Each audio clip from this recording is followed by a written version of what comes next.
আসসালামু আলাইকুম নবম শ্রেণীর প্রিয় শিক্ষার্থীরা। কেমন আছো তোমরা সবাই? আশা করছি তোমরা সবাই খুবই ভালো আছো এবং সুস্থ আছো। সো আজকে হারা দেখতে ৬ নাম্বার ভিডিওতে চলে আসলাম। আজকে চলো দেখে নিই যে আজকের ৬ নাম্বার ভিডিওতে আমরা কোন টপিকগুলো কভার করতে যাচ্ছি।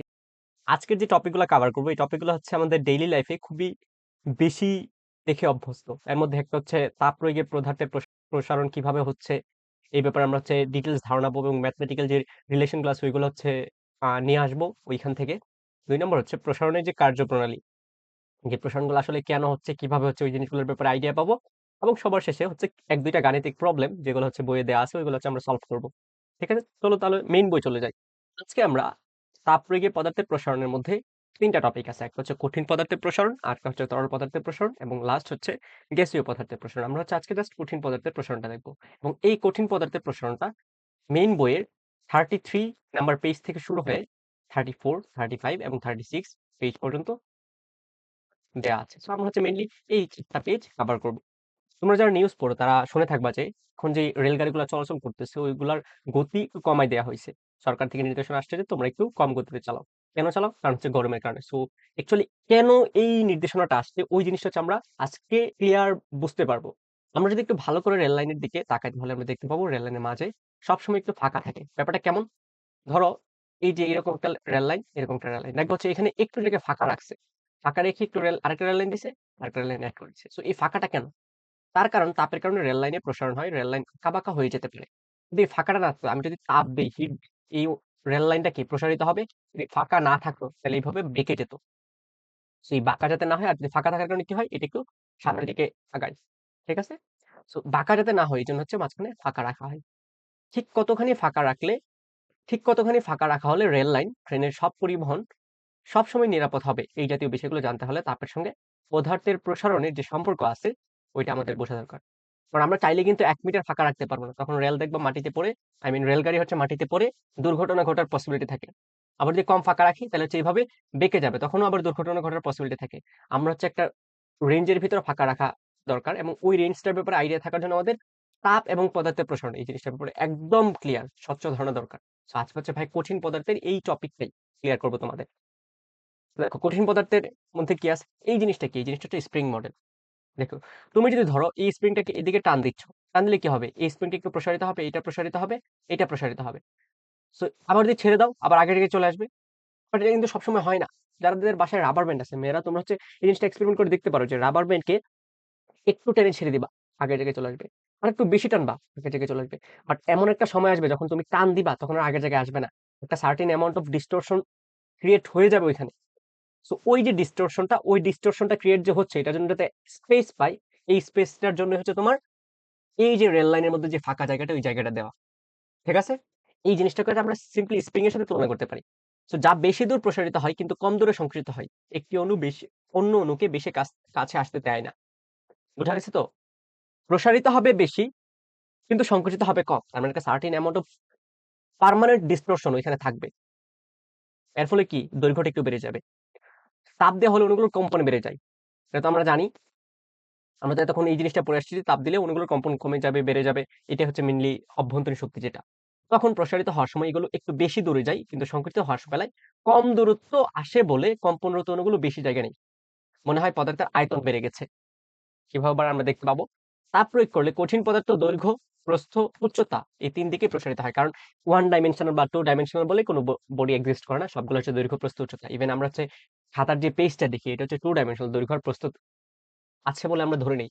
বাট এটারও তুমি যদি এনাফ স্কেল পাও ওইটারও দেখবে প্রস্থ আছে। তার মানে হচ্ছে 2 dimensional body in practical exist করে, থিওরিটিক্যাল এক্সিস্ট করে। সো আমি যদি তাপ দেই, যদি দৈর্ঘ্য বাড়ে, কোর্স প্রস্থ কমবে বা বাড়বে। উচ্চতা কি হবে? কমবে বা বাড়বে। তার মানে এই ৩ টাই কি একসাথে চেঞ্জ হয়। তাই কঠিন পদার্থ প্রসারণ পরিমাণ করার জন্য দৈর্ঘ্য, ক্ষেত্রফল এবং আয়তন প্রসারণ সহগ। কি বলছে? আয়তন প্রসারণ সহগ নামে ৩ টি রাশি ব্যবহৃত হয়। যেহেতু এগুলো পরস্পরের সঙ্গে সম্পর্কযুক্ত, তাই যেকোনো একটি পরিমাপ করলেই অন্য ২ টি বের করা ফেলা সম্ভব। সম্পর্কযুক্ত বলছে কিন্তু মানে কি? চিন্তা করো তুমি। তুমি যদি একটা বস্তুর দৈর্ঘ্যকে টান দিয়ে বাড়াও, পাশ দিয়ে কিন্তু চেপে যাবে। তার মানে কি? প্রস্থ কমে যাচ্ছে। দৈর্ঘ্য যত বাড়াবা, প্রস্থ তত কমবে। দৈর্ঘ্য যত বাড়াবা, প্রস্থ তত কমবে। তার মানে কি? দৈর্ঘ্য আর প্রস্থ কি সম্পর্কযুক্ত। দেখবা হচ্ছে এভাবে কি উচ্চতা বা কতটুকু ওয়াইড ওই জিনিসটাও কি এই ৩ টা জিনিসের সাথে সম্পর্কযুক্ত। ঠিক আছে? তার মানে হচ্ছে একটা ভ্যালু তুমি বের করতে পারো আর বাকি দুইটা ভ্যালু ওই একটা ভ্যালু ইউজ করে বের করতে পারবা। এটা হচ্ছে আমরা দেখবো। ধরো কোনো বস্তুর দৈর্ঘ্য, শুধু দৈর্ঘ্য বরাবর প্রসারণ পরিমাপ করার জন্য দৈর্ঘ্য প্রসারণ সহগ ব্যবহার করতে হয়। একটি গ্রিক অক্ষর আলফা, এই যে আলফা দিয়ে প্রকাশ করা হয়। অর্থাৎ আলফা হচ্ছে প্রতি ডিগ্রি তাপমাত্রার জন্য একটি পদার্থের দৈর্ঘ্যের কত অংশ বৃদ্ধি পায়। এখন ধরো আমি বললাম হচ্ছে এই যে দৈর্ঘ্যটা, এটা ধরো একটা লোহার টুকরা, এই টুকরাটার দৈর্ঘ্য হচ্ছে L1। তুমি এটাকে তাপ দিবা, তাপ দিলে কি হবে? দৈর্ঘ্য বৃদ্ধি পাবে। ধরো বললাম হচ্ছে দৈর্ঘ্য বৃদ্ধি পেয়ে দৈর্ঘ্য হয়েছে হচ্ছে L2। তাহলে বৃদ্ধি পাইছে কতটুকু? এই ভ্যালুটা না, এই এতটুকু পরিমাণ। এতটুকু কি হবে? L2 minus L1, right? এখন দেখো এই যে L2 মাইনাস L1 বৃদ্ধি পাইছে, যখন L1 ছিল সাপোজ তখন তাপমাত্রা ছিল T1, যখন L2 আসছে তখন তাপমাত্রা হচ্ছে T2। সো এতটুকু বৃদ্ধি পাইছে কোন তাপমাত্রার জন্য? T2 মাইনাস T1 তাপমাত্রার জন্য, রাইট? তাহলে 1 ডিগ্রির জন্য কতটুকু বৃদ্ধি পাবে? বলো 1 ডিগ্রির জন্য কতটুকু বৃদ্ধি পাবে? L2 minus L1 divided by T2 minus T1, right? এটা হচ্ছে 1 ডিগ্রির জন্য বৃদ্ধি পায়। বাট এই 1 ডিগ্রিটা যদি একক দৈর্ঘ্য বলি, তার মানে কি আমরা সিম্পলি দৈর্ঘ্য দিয়ে ভাগ করব কত? L1 দিয়ে, ঠিক আছে? এই যে কোয়ান্টিটিটা, এই কোয়ান্টিটিটাকে আলাদা হচ্ছে একটা নাম দেওয়া হয়েছে, এটাকে বলা হচ্ছে দৈর্ঘ্য প্রসারণ সহগ। এই যে আলফা, দৈর্ঘ্য প্রসারণ সহগ, ঠিক আছে? তার মানে আলফা সমান কি লিখতে পারি? দৈর্ঘ্যের পরিবর্তন L2 minus L1 divided by তাপমাত্রার পরিবর্তন T2 মাইনাস T1। বাট আমরা যদি একক দৈর্ঘ্য চিন্তা করি তাহলে কি হবে? L1 দিয়ে ভাগ করা লাগবে। তো দেখো এটাকে হচ্ছে আরেকটু সুন্দরভাবে লেখা যায়। L2 মাইনাস L1 কে লেখা যায় হচ্ছে ডেল L, দৈর্ঘ্যের পরিবর্তন, divided by L1 into del T বা তাপমাত্রার পরিবর্তন। একই কথা। অর্থাৎ কঠিন বস্তুর দৈর্ঘ্য প্রসারণ সহগ আলফা জানা থাকলে তাপমাত্রা বৃদ্ধি পেলে একটি বস্তুর দৈর্ঘ্য কত হবে আমরা এই সমীকরণ থেকে বের করতে পারবো। মানে হচ্ছে আলফা যদি জানি, ইনিশিয়াল দৈর্ঘ্য জানি, তাপমাত্রা বাড়াইছে, কত বাড়াইছে? 10 ডিগ্রি বাড়াইছে, তাহলে ডেল এল বের করতে পারবো, মানে দৈর্ঘ্য কতটুকু বাড়বে। বোঝা গেছে? ওই দৈর্ঘ্য কতটুকু বাড়বে, ধরো আমি বললাম হচ্ছে একটা বস্তুর ম্যাক্সিমাম দৈর্ঘ্য, যেমন আমরা গ্রীষ্মকালে ম্যাক্সিমাম টেম্পারেচার ধরো 50 ডিগ্রি বললাম, আমাদের বাংলাদেশে যাওয়া পসিবল। সো আমাদের রুম টেম্পারেচার নর্মালি থাকে তো 25, 25 থেকে 50 যাবে, তার মানে কত বাড়বে? 25 ডিগ্রি। সো এই 25 ডিগ্রি বাড়ার জন্য একটা রেলের যে লাইন আছে, রেলের লাইন কতটুকু প্রশস্ত হইতে পারে? সাপোজ আমি ধরে নিলাম 10 সেন্টিমিটার প্রশস্ত হতে পারে।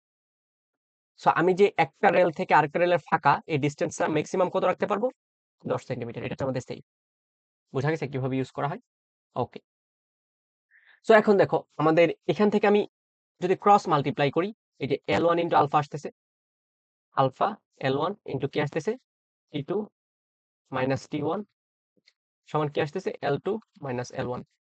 সো এখান থেকে যদি আমি L2 এক পাশে রাখি আর বাকিগুলো এক পাশে আরেক পাশে নিই, L1 plus alpha L1 T2 minus T1। বুঝেছো? সো এটা হচ্ছে তোমার এখানে দেয়া আছে। এখন দেখো একটা প্রবলেম করে ফেলি।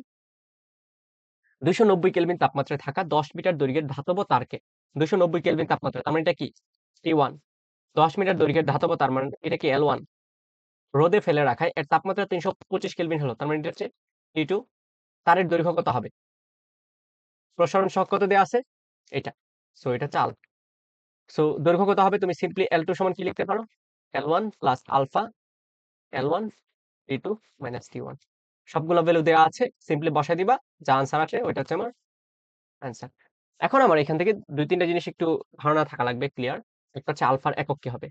প্রথমে হচ্ছে দৈর্ঘ্যের একক কি? মিটার। তাপমাত্রা একক কি? কেলভিন বা সেলসিয়াস, রাইট? আর L1 কি? দৈর্ঘ্যের একক। সো দেখো এই দৈর্ঘ্যের একক এই দৈর্ঘ্যের একক কাটা যাবে, তার মানে আলফার একক কি হবে? এই যে তাপমাত্রা এককের সমান। এখন দেখো তাপমাত্রা একক কিন্তু অনেকগুলো হইতে পারে। সো তাপমাত্রা একক অনেকগুলো হইতে পারে। এক নম্বর হচ্ছে ডিগ্রি হলে কি পার ডিগ্রি সেলসিয়াস হবে, কেলভিন হলে কি পার কেলভিন হবে, ফারেনহাইট হলে পার ফারেনহাইট হবে। বাট আমরা হচ্ছে ওই জিনিসটা ইউজ করি না, আমরা হচ্ছে মোস্টলি হচ্ছে এই দুইটা জিনিস ইউজ করি। কেন ইউজ করি? কারণ হচ্ছে কেলভিনের যে তাপমাত্রার পরিবর্তন এবং ফারেনহাইট সেলসিয়াসের যে তাপমাত্রার পরিবর্তন দুটো হলো সেম, ঠিক আছে? এই জন্য হচ্ছে এই দুইটা ইউজ করি। সো এখন দেখো কোন বস্তুর ক্ষেত্রফল বরাবর প্রসারণ পরিমাপ করার জন্য ক্ষেত্রফল প্রসারণ সহগ ব্যবহার করা হয়। গ্রিক অক্ষর বিটা দিয়ে ক্ষেত্রফল প্রসারণ সহগকে ইন্ডিকেট করা হয়। T1 তাপমাত্রা ও A1 ক্ষেত্রফলে একটি বস্তুর তাপমাত্রা পরিবর্তিত হয়, T2 হয়। এখন দেখো আমি বললাম শুরুতে একটা ক্ষেত্রফল ছিল, এই যে এটা হচ্ছে A1 এবং তাপমাত্রা ছিল T1। সো আমি যখন তাপ দিছি এটা ক্ষেত্রফল পরিবর্তিত হয়ে বড় হয়ে গেছে। কি হইছে? ক্ষেত্রফল হইছে A2 এবং তাপমাত্রা হইছে T2। ক্ষেত্রফলের পরিবর্তন কত হবে বলতো? A2 minus A1। তাপমাত্রা পরিবর্তন কি হবে? T2 minus T1। সো একক তাপমাত্রায় পরিবর্তনটা কি হবে? A2 minus A1 divided by T2 minus T1। যদি বলি একক ক্ষেত্রফলেও, তাহলে কি A1 দিয়ে গুণ করে দিব নিচে। এই যে কোয়ান্টিটিটা, এটাকে বলা হচ্ছে বিটা। এই যে এটাকে বলা হচ্ছে বিটা। এখন এই জিনিসটা যদি আমরা 3 ডাইমেনশনালি চিন্তা করতাম, 3 ডাইমেনশনালি মানে হচ্ছে এখানে volume. So final volume minus initial volume, আয়তনের পরিবর্তন বা ভলিউমের পরিবর্তন। V2 তে তাপমাত্রা T2, V1 এর তাপমাত্রা T1। তার মানে কি একক তাপমাত্রায় পরিবর্তন, বাট একক আয়তনের যদি পরিবর্তন বের করতে চাই, V1 দিয়ে গুণ করবো। এন্ড এই কোয়ান্টিটি হচ্ছে গামা। এটা দেখো গামা দেয়া আছে, বোঝা গেছে? এখন দেখো এখানে মজার ব্যাপার হচ্ছে তোমার এই যে আলফা বিটা গামা। আলফা কি ছিল? দৈর্ঘ্য প্রসারণ সহগ। বিটা কি ছিল? ফল প্রসারণ সহগ। গামা কি ছিল? আয়তন প্রসারণ সহগ। এন্ড এই তিনটা জিনিসের মাঝেই হচ্ছে রিলেশন দেয়া আছে। বিটা সমান 2 আলফা, গামা সমান 3 আলফা। এখন যদি আলফা গামা আর বিটার মধ্যে তোমার রিলেশন বের করতে বলে, তাহলে কি করবা? দেখো বিটা বাই গামা সমান কি আসতেছে? 2 আলফা বাই 3 আলফা। তোমার 2 alpha by 3 alpha, alpha alpha বাদ। সো বিটা সমান কি? 2 বাই 3 গামা। আমরা কিন্তু বিটার গামার মাঝে রিলেশন পেয়ে গেছি। এটা হচ্ছে আমরা আলফা বিটা গামা এর যে কোনো একটা কোয়ান্টিটি যদি আমি জানি, বাকি দুইটা কোয়ান্টিটি কি আমি বের করে ফেলতে পারি, রাইট? ওকে। এখন দেখো আমরা যদি ইকুয়েশনগুলো প্রুফ করতে চাই, তাহলে হচ্ছে কিভাবে করব? ক্ষেত্রফল প্রসারণ সহগ বের করার জন্য কঠিন পদার্থের ক্ষেত্রফল বর্গাকৃতি ধরে নিয়ে আমরা A1 এবং A2 এর জন্য লিখতে পারি। কিভাবে লিখতে পারি? ধরো আমাদের যে প্রথমে যে দৈর্ঘ্যটা ছিল বর্গাকৃতি যদি ধরি, বর্গাকৃতি মানে কি? চারটা দৈর্ঘ্যই সমান। সো দৈর্ঘ্য হচ্ছে ধরো L1। সো এটার যে ক্ষেত্রফল কি হবে? A1 সমান L1 স্কয়ার। এটা দেখো এখানে এটা লিখছে। তারপরে দেখো যখন তাপ দিলাম, তাপ দিলে হচ্ছে এটা যেহেতু বর্গাকৃতির মতোই হচ্ছে পরিবর্তিত হবে। সো দৈর্ঘ্য হচ্ছে L2। তখন ক্ষেত্রফল কি হবে? L2 সমান কি হবে? L2 square, L2 square. এখন L2 সমান কি? L2 সমান দেখো আমরা কিন্তু এরকম একটা ফর্মুলা পড়ছি যে L1 plus alpha L1 T2 minus T1। এখানে এটা বসাই দিয়ে স্কয়ার করছে। স্কয়ার করলে কিভাবে আসে? এখন দেখো এই যে এটা হচ্ছে A আর পুরোটা হচ্ছে B। তার মানে হচ্ছে A plus B whole square. A plus B whole square formula কি? A square plus 2AB plus B square. So এখান থেকে হচ্ছে ভাই নিচে লিখতেছি A square plus 2AB L1 L2 alpha T2 minus T1 plus B square alpha square L1 square T2 minus T1 square. So এখন দেখো আলফার ভ্যালুটা ইটসেলফ অনেক ছোট, মানে 10 টু দি পাওয়ার -6 রেঞ্জে। -6 মানে কি? 1 মিলিয়ন ভাগের 1 ভাগ। সো এটা এতই ছোট, যখন স্কয়ার করবে আরো ছোট চলে আসে। সো এই ভ্যালুগুলোকে হচ্ছে তুমি অ্যাপ্রক্সিমেট 0 ধরে নিতে পারো। ঠিক আছে? অ্যাপ্রক্সিমেট 0 ধরে নিতে পারো। এখন দেখো যদি যদি 0 ধরে নিই, তাহলে আমার A2 সমান কি আসতেছে? এই ভ্যালুটা। তাহলে আমার A2 মাইনাস A1 কি আসতেছে? দেখো A1 এর মধ্যে L1 স্কয়ার আছে, যদি বিয়োগ করি তাহলে L1 স্কয়ার L1 স্কয়ার কাটা যাবে। তার মানে কি আসতেছে? 2 L1 L2 alpha T2 minus T1, right? এই ফর্মুলাটা আসতেছে, রাইট? এই ফর্মুলাটা যদি আসে, তাহলে হচ্ছে আমি এই পুরাটা টার্মকে কি দিয়ে ডিভাইড করব? এই পুরোটা টার্মটা হচ্ছে এই যে A2 minus A1 A1 into T2 minus T1 দিয়ে ডিভাইড করব। যদি ডিভাইড করি তাহলে দেখো A2 মাইনাস A1 এটা কি আসতেছে? 2 L1 L2 alpha T2 minus T1 divided by A1 মানে কি? L1 square into T2 minus T1। তো দেখো T2 মাইনাস T1 বাদ, রাইট? T2 মাইনাস T1 বাদ, L1 স্কয়ার একটা L1 একটা L1 বাদ যাবে, রাইট? এখন দেখো এই যে L2 এবং L1 এই ভ্যালুগুলা এতটা চেঞ্জ হয় না। তার মানে এই ভ্যালুগুলাকে হচ্ছে অ্যাপ্রক্সিমেট ইকুয়াল ধরে নিতে পারি। L2 আর L1 কে অ্যাপ্রক্সিমেট ইকুয়াল ধরে নিতে পারি। সো স্কয়ার এখানে আরেকটা L1 কাটা যাবে, তার মানে থাকতেছে কি? Simply 2 alpha. সো এটাকে বলা যায় কি? বিটা সমান 2 আলফা। বুঝতে পারছি? আমাদের এখানে কিন্তু অ্যাপ্রক্সিমেশন আছে অনেক, যে জিনিসগুলো হচ্ছে খুবই কম চেঞ্জ হচ্ছে এবং আলফা ভ্যালু হচ্ছে খুবই ছোট। প্র্যাকটিক্যালি আলফা ভ্যালু ছোট, চেঞ্জটাও ছোট, বাট তা হচ্ছে এক্সাক্ট ভ্যালু বের করতে গেলে হচ্ছে আমাদের সবগুলো ক্যালকুলেট করা লাগবে। আমরা হচ্ছে অ্যাপ্রক্সিমেশন নিচ্ছি। সো সেম ওয়েতে তুমি প্রুফ করতে পারো ঘনক নিয়ে যে গামা সমান 3 আলফা। ঠিক আছে? এখন দেখো একটা প্রবলেম দেয়া আছে 275 কেলভিন তাপমাত্রায় থাকা। তার মানে এটা কি? T1 5 সেন্টিমিটার বাহু দৈর্ঘ্য বিশিষ্ট বর্গাকৃতির দেওয়া। তার মানে এটা কি? L1 পাতকে উত্তপ্ত করায় এর তাপমাত্রা 350 কেলভিন। তার মানে এটা হচ্ছে T2। এখন পাত্রের ক্ষেত্রফল কতটুকু বাড়বে? তার মানে আমার চাইছে কি? A2 মাইনাস এ ওয়ান কত, এটা চাইছে, রাইট? সো এখন দেখো আমরা হচ্ছে ফর্মুলাগুলো লিখে নিব। আমরা কি জানি, যেহেতু A two minus A one চাইছে, তার মানে ক্ষেত্রফলের সাথে বিটার সম্পর্ক আছে। So A two minus A one divide by A one into A two minus T one, right? So আমাদের অ্যান্সার হচ্ছে A two minus A one, ক্ষেত্রফল কতটুকু বাড়বে, আমরা হচ্ছে লিখে নিব A two minus A one, যদি ক্রস মাল্টিপ্লাই করি বিটা, বিটা কিন্তু দেয়া নাই, দেয়া আছে কি আলফা। সো বিটা সমান কি জানি, টু আলফা। এ ওয়ান দেয়া নাই, আমি কি জানি, দৈর্ঘ্য জানি, দৈর্ঘ্য এটা কি বর্গাকৃতি, তার মানে এল ওয়ান স্কোয়ার, তারপরে কি T two minus T one. So যা আসে ওইটা চান্স, অ্যান্সার আসবে হচ্ছে তোমার এটা। বোঝা গেছে? তারপর হচ্ছে স্বর্ণের ঘনত্ব 19.3 গ্রাম পার সিসি, দৈর্ঘ্য প্রসারণ সহগ মানে হচ্ছে আলফা দেয়া আছে, তাপমাত্রা হচ্ছে 100°C, বাড়ালে মানে হচ্ছে এটা টি টু মাইনাস টি ওয়ান দেওয়া আছে, ঘনত্ব কত হবে। সো এখন দেখো একটা বস্তুর কোন জিনিসটা কখনো চেঞ্জ হয় না, তুমি দেখো তুমি যখন পৃথিবীতে থাকবা, তোমার যে ভর, কথার কথা তোমার ভর বললাম হচ্ছে 90 কেজি, তুমি যদি চাঁদে যাও তোমার ভর তখনও 90 কেজি থাকবে, তার মানে হচ্ছে ভর কখনো চেঞ্জ হয় না। সো আমি যদি ঘনত্ব চেঞ্জ করতে চাই, এরা বলে নিচ্ছে ঘনত্ব চেঞ্জ হবে, ঘনত্ব চেঞ্জ করতে চাই, ঘনত্ব সমান কি ভর বাই আয়তন, তার মানে আয়তন চেঞ্জ হবে, রাইট? সো আমি হচ্ছে ঘনত্ব কত হবে এটা জানি না, আয়তন কত হবে এটা আমি বের করতে পারি। কিভাবে বের করব? দেখো ভি টু সমান কি জানি, V one plus gamma into V one T two minus T one, right? এটা কিন্তু আমরা জানি যে শেষ আয়তন কত হবে, এটা আমরা জানি। ইনিশিয়াল আয়তন কত জানি না, এটাও জানি না, ভেরি গুড, ভি ওয়ান লাগবো। গামা, গামা কিন্তু আমরা জানি না, গামা না জানলে কি বের করবো, থ্রি আলফা। সো ভি আমরা জানি না, T two minus T one কত, 100। সো এটা আসতেছে V one plus three gamma, গামার ভ্যালুটা বসাই দিব, তার মানে 300 ভি ওয়ান গামা, সরি এটা হচ্ছে আলফা, ঠিক আছে, এটা হচ্ছে আলফা, তার মানে আমি ভি পেয়ে গেছি। এখন দেখো ঘনত্ব, যেহেতু ভর কনস্ট্যান্ট, তার মানে ঘনত্ব এবং আয়তন একটা ব্যস্তানুপাতিক না, কিভাবে আয়তন বেশি হয়ে যায় ঘনত্ব কমে যাবে, আয়তন যদি কম হয়ে যায় ঘনত্ব বেড়ে যাবে। তার মানে আমি বলতে পারি যে ঘনত্ব 2 নম্বর ক্ষেত্রে আর ঘনত্ব 1 নম্বর ক্ষেত্রে, এটা অ্যাকচুয়ালি হবে হচ্ছে আয়তন 1 নম্বর ক্ষেত্রে ডিভাইড বাই আয়তন 2 নম্বর ক্ষেত্রে, রাইট? সো এখানে ভি1 বসে দাও, এখানে হচ্ছে তুমি যদি বসাও V two V one plus 300 V one alpha.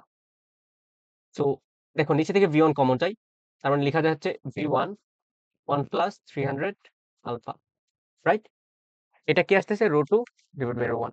এখন এটা হচ্ছে আমি এখান থেকে আবার শুরু করতেছি, তার মানে রো টু 2 নম্বর ক্ষেত্রে ঘনত্ব, 1 নম্বর ক্ষেত্রে ঘনত্ব সমান কি আসতেছে, ভি ওয়ান বাদ 1 divided by 1 plus 300 alpha, right?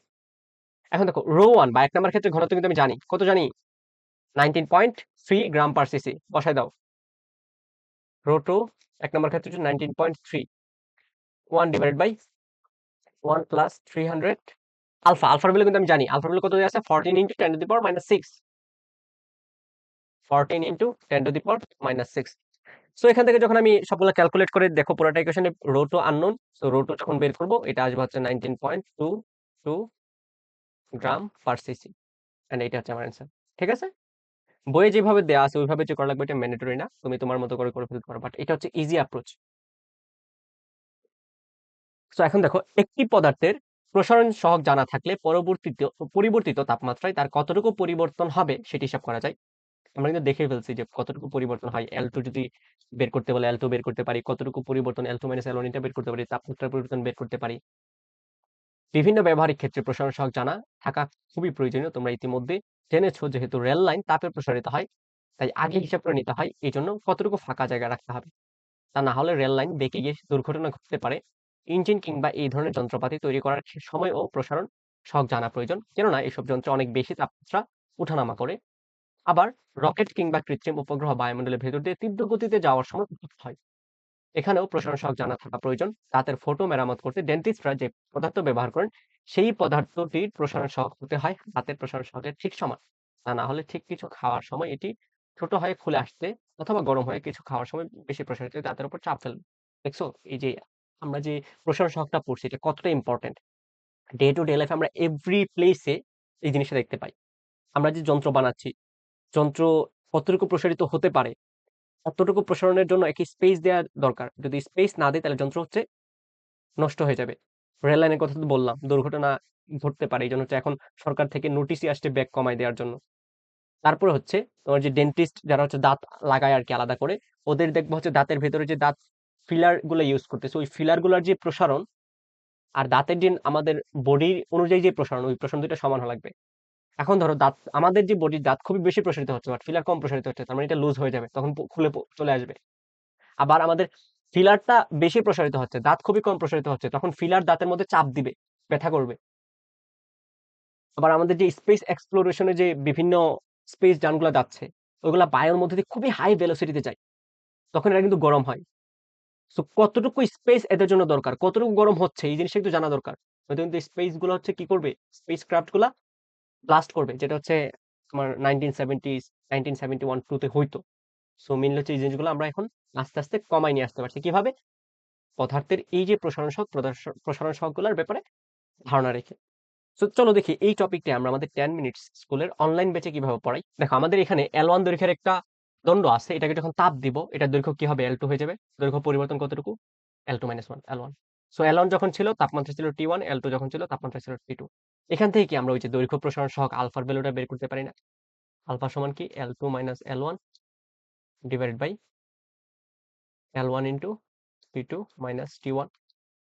So এটা গেল হচ্ছে দৈর্ঘ্য প্রসারণ সহগ। তারপরে দেখো ক্ষেত্রফল প্রসারণ সহগ। একটা ক্ষেত্রফল ছিল A1 এন্ড তাপমাত্রা ছিল তখন T1, ক্ষেত্রফল যখন A2 হয়েছে তাপমাত্রা T2, রাইট? এখন এখান থেকে কিন্তু আমি ক্ষেত্রফল প্রসারণ সহগ বা বিটা বের করতে পারি। এটা কি A2 - A1 divided by A1 T2 - T1, right? So আরেকটা দেখো, এটা হচ্ছে ধরো একটা ঘনক। সো ঘনকের আয়তন ছিল V1 শুরুতে, যখন তাপমাত্রা ছিল T1। আয়তন পরিবর্তিত হয়ে হচ্ছে V2 যখন তাপমাত্রা ছিল T2। সো এখান থেকে হচ্ছে আমরা গামা বের করতে পারি। গামা সমান কি V2 - V1 divide by V1 T2 - T1। ষষ্ঠ থেকে নবম শ্রেণীর শিক্ষার্থীরা তোমরা কিন্তু চাইলেই এরকম ইন্টারেস্টিং অ্যানিমেশন ছবি এবং পিকচার ইউজ করে একটি ক্লাস করে ফেলতে পারো। এই জন্য কমেন্টে লিঙ্কে এখনই ক্লিক করে ফেলো। ধন্যবাদ সবাইকে, দেখা হবে আবার নেক্সট ভিডিওতে।